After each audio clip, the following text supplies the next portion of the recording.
baarlamaanka Puntland oo maalmahanba ku guda jiray kalfadhigoodii caadiga ahaa ayaa mas'uuliyiinta wasaaradda maaliyadda Puntland oo ay ka mid yihiin wasiirka iyo agaasimaha guud waxa ay maanta horgeeyeen baarlamaanka miisaaniyadda Puntland iyadoo ay baarlamaankuna su'aalo ka weydiiyeen wasiirka arrimo quseeya miisaaniyadda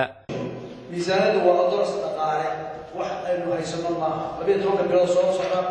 maxaa soo geli doona ilaahay ka soo gelaya taas oo kharash loo diray الشكل يمجر ويرمى وأعلى وصية لكن وعن رجالنا أن المدرسة سمعنا سيدا مشي ولا سمعنا وأوبنا مشاريع يدا ضد المكانات الصامتة. agaasimaha guud ee wasaaradda maaliyadda Puntland Cabdirasaaq Maxamed Xasan ayaa saxaafadda uga warramay miisaaniyadda ay baarlamaanka horgeeyeen maanta. waa miisaaniyad ku meel gaar ah waana tii hore 2013 waana waxa weeye 3 bilood weeye waa Janaayo Febraayo iyo Maarso weeye waxaana keenaynaa miisaaniyaddii 2014 Maarso dhexdeeda rabnaa inaan keeno tanna waa tii hore oo aan rabno inaan kursi dhaqano intaan ka keenayno miisaaniyadda 2014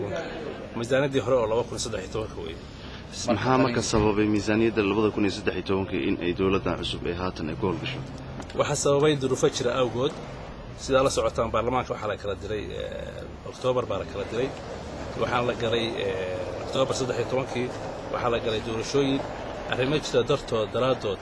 waxa dib nooga dhacday miisaaniyadda waxaan hadda baarlamaanka hor keenay tii hore anoo ka codsanayna 3 bilood inay ku dhaqmaan maartino hirgeliyaan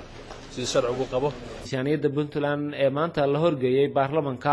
ayaa ah miisaaniyaddii hore ee ku shaqeey jiray maamulkii hore ee Puntland Cabdi Xasan Roble oo TV qaranka magaalada Garowe.